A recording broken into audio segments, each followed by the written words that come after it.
StudyIQ IAS, आपका selection हमारा mission. When we talk about dissent, we think of political protest on the streets, or there is some political uprising, or there's a rebellion. We have recently witnessed a protest as well in our country. However, there is a protest which is done on a sheet of paper. Protest which happen within that book, and that becomes a very, very powerful weapon of dissent. So today, I, Dr. Anamata, Rizvi, a UPSC English literature educator, would be discussing about rebellion, dissent in literature. किस तरह से writers ने अपने pen के through, अपने books के through revolutions लाए हैं. How those books have just not played an important pivotal role at that time, but they reverberate, they echo in this era as well. Those books have created a mark throughout history and they continue to do so. So today we will be discussing about Silence No More, the art of dissent in literature. Now, when we let us just define the literary dissent. So subversion of the status quo. As we know, dissent मतलब जो भी चल रहा है, जो status quo है, उस पे हम लोग को आपत्ति है. We have a concern with that and we are addressing that issue, and that needs to be rectified by the authorities. So now literary dissent occurs when writers use prose, poetry or drama. अब यही जब dissent literature में आता है, then writers के पास क्या weapons हैं? Poetry है, drama है, novels हैं, and they use that power to express their dissent, their disagreement on certain things. Now, they challenge the established political, social, or religious orthodoxies. So, if we think that dissent is all about raising the slogans or going out on streets, no, it is very much enclosed in that book, in literature as well. Now, it's a tool for the voiceless. It serves as a medium for marginalized or oppressed groups to articulate grievances that are suppressed in mainstream public discourses. So, बहुत ऐसे issues होते हैं जो mainstream public discourses में, despite people being dissatisfied with them, they're not able to raise. वो issues कैसे raise होंगे? Then these authors, these poets, they become the voice of the voiceless, and they are the ones to express that dissent in their work. Now, political purpose, unlike pure political propaganda, literary dissent balances aesthetic quality with ideological critique, making the resistance timeless. Now, this is the questioning the ideology. What is dissent? कि आप एक ideology से सहमत नहीं हैं, you're not satisfied, then hence you're questioning that. Now, what does literature do? Literature balances aesthetic quality. जहाँ पे आप you are saying it in a style, in a beautiful way, or in a, even if you're trying to express it, but you're using certain words, certain vocabulary to express that dissent. And that becomes very, very powerful tool to express in the hands of the writers. Now, dystopian fiction as political warning. We know that जब भी dissent होता है, it goes parallel with a dystopian world. What is dystopian world? We know the opposite of utopia. Dystopia जहाँ पे सब कुछ गलत हो रहा है, उल्टा हो रहा है, prisoners हैं बहुत ज़्यादा, innocent लोग prisoners बने जा रहे हैं. So dystopia is a society wherein you can understand with the thing that evil is considered to be the authority, and whatever happening is legitimately wrong, but nobody is accountable. So now, critique of totalitarianism, critique of dictatorship. Okay, so novels like George Orwell, 1984, Ray Bradbury's Fahrenheit 451, these highlight how state control over information destroy individual thought. So George Orwell or Ray Bradbury का बहुत नाम आता है whenever we talk about dissent, dystopian fiction. So they have expressed that, that how this absolute control, जो authority होता है, they not only try to control the information, but they also try to control, curtail and inhibit the thought of individuals. जब thoughts नहीं होंगे तो free speech नहीं होगा, जब free speech नहीं होगा तो dissent नहीं होगा. So this is something that is very much discussed in George Orwell's work, 1984. Now, reflecting contemporary fears, authors extrapolate current social or political trends into extreme future scenarios to warn society about where its actions might lead. So, how does this dissent? Actually, we all look at how writers are visionary. far-fetched, they have a very far-fetched vision. Now, when we talk about these writers, they analyze the situation. जो भी contemporary politics है, it could be anywhere across the world, anywhere is a part of the world. So they would analyze, they would critique it, and then ultimately those questions come in their work. Yes, they are visionaries in nature. Now, dystopian protagonists usually embody the dissenting spirit, fighting for self-determination against overwhelming systematic forces. Now, जो यहाँ के protesters, जो यहाँ के protagonists होते हैं, they are the protesters in these works. Now, they are the ones who are fighting against this dystopian world. They are the ones raising those slogans, creating a dissent, questioning the authority. So the protagonist is often considered as the one who takes the first step to dissent, to rebel. Now then you have censorship, exile, and underground writing. Now, in oppressive regimes, जैसे कि Soviet Union में था, there were a lot of dissent that happened. Dissenters secretly copied and distributed banned manuscripts to bypass state censorship. So, बहुत censorship लगाई गई थी उस time पे. तो क्या होता है कि बहुत जितने भी no government wants के वो topple हो, no government wants के एक anarchy जैसी situation आए, लोग बहुत ज़्यादा किसी ideology से impress करके overthrow कर दे. So censorship लगती है books पे, poetry पे, कोई से भी literature work पे, because that can actually instigate people.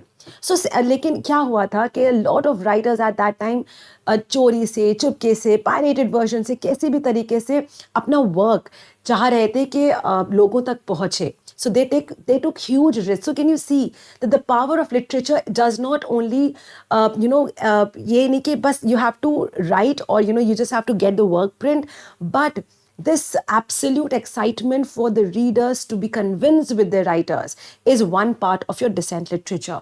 Now, writers forced to flee their homelands. बहुत सारे, अगर हम सोवियत यूनियन की बात करें, बहुत सारे जो writers थे, they actually flee. Even Dostoevsky was the one who was kind of questioned with so many things.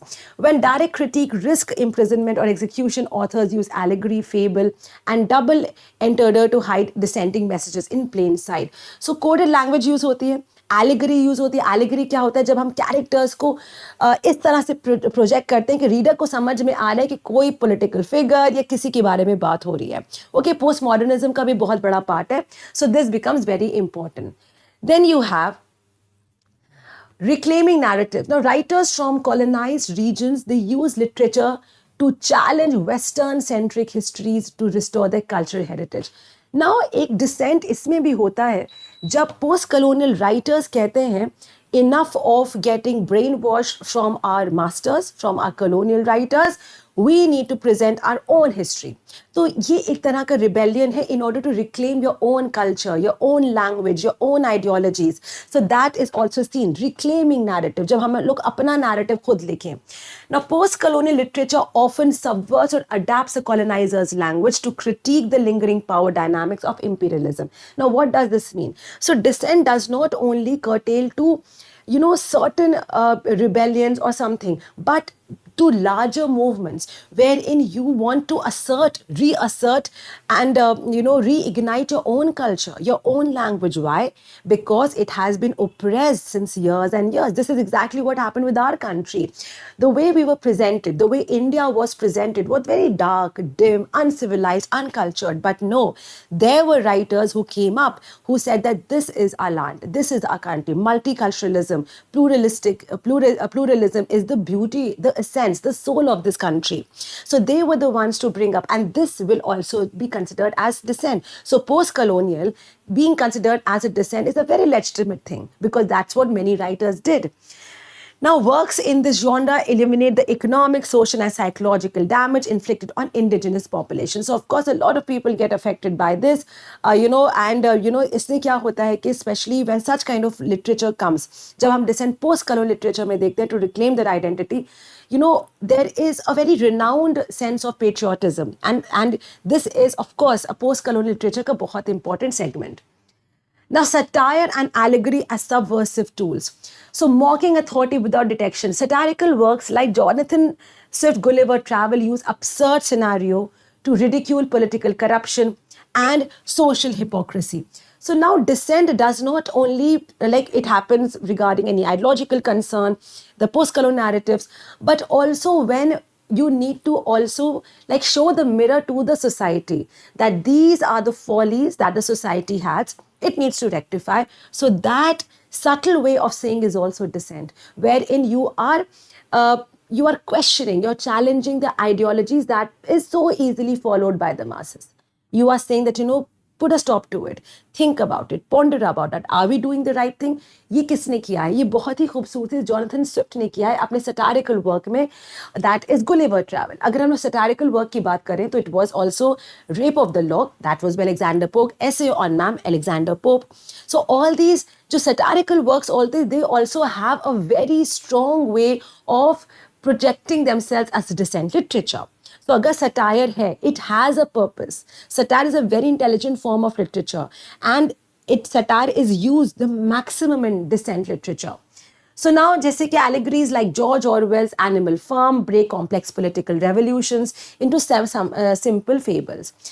Now, by making oppressive figures look ridiculous rather than intimidating, satirical literature strips authority figures of their power. So, satirical literature में यही होता है कि when authority is mocked, is kind of उसको इतना उस level पे नहीं रख के, they are kind of brought down to a very insignificant level and they're mocked about it. So satire में चाहे वो, we can see this kind of dissent happening across literature, चाहे वो Dryden हो गए, John Dryden, or you have Alexander Pope, or you have your Jonathan Swift. All these writers have actually used this technique in order to exhibit their own satirical works, which is of course ultimately dissent work. Then you have social and civil rights movement, catalyst for policy and culture change. Books like Harriet Beecher Stowe, Uncle Tom Cabin, which actually revolutionized the entire generation. So ये जो कुछ works हैं जिनने बहुत एक massive revolution लाए थे, जैसे Uncle Tom Cabin, Harriet Beecher Stowe का बहुत popular work है, और Upton Sinclair का The Jungle. This sparked public outrage that helped drive real world legal reform. अब can we understand the power of literature कि कुछ ऐसी बुक्स आई थी जिनको पढ़ के masses इतने मूव हो गए थे that ultimately legal reforms हुए थे. So this is the power of literature when it comes to dissent. Now, challenging cultural norms, feminist, LGBTQ, and civil rights literature directly confront patriarchal, racial, and heteronormative structures. If we look at one thing, 1960s के बाद जितने भी movements आए, चाहे वो feminism हो गया, LGBTQ rights हो गया, eco-criticism हो गया, anything that you talk about, post-colonial literature, postmodernism, they all are saying that why are we so blindly following this hierarchy? It needs to be questioned, it needs to be challenged. All right, so all these things started happening post 1960s, and which is, of course, a part of your dissent. So this is happening. So dissent has been a part of our life, our world, and hence a part of literature. So by giving readers intimate access to lived experience of injustice, dissent literature builds collective empathy that's necessary for social movement. So this fosters public, and then public का जो consciousness होता है वो एक साथ आता है, the wavelength matches, the sort of empathy increases, and hence movements take place, legal reforms happen, and changes are made.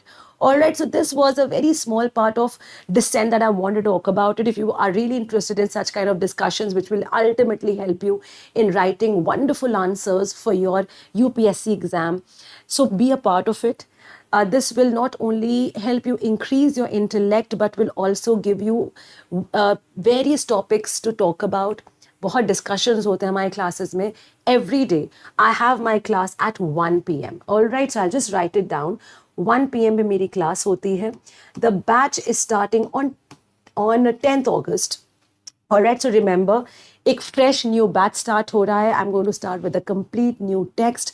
If you want to be a part of it, if you are planning to go ahead and take UPSC English Literature as your subject, be a part of it, and make sure that, you know, whatever that you learn, you will realize that, you know, how much improvement that you're getting, not only in your knowledge, but also in your speaking skills, in your expression, in the way you write, in the way you express. Because literature, as much as it gives you knowledge about the subject that you're preparing, it also helps a personality development. Okay, so thank you everyone. I will just end my lecture here. If you want any further information about how these lectures are supposed to be, if you want to talk to me, you guys can talk to me. The description is there in the comment section, in the description box as well. Contact our sales executive. They will help you. They will guide you with all the information. They will give you whatever that you need. There are demo lectures also that I've taken in the class. You can have a look at them. If you want, if anybody has any further confusion, you can just talk to me. All right, so thank you, everyone. I'll see all of you in the class now. 10th August is the day, remember. And if you're purchasing the course, then do use my code AR Live. See you all in the classes. StudyIQ IAS, आपका selection हमारा mission.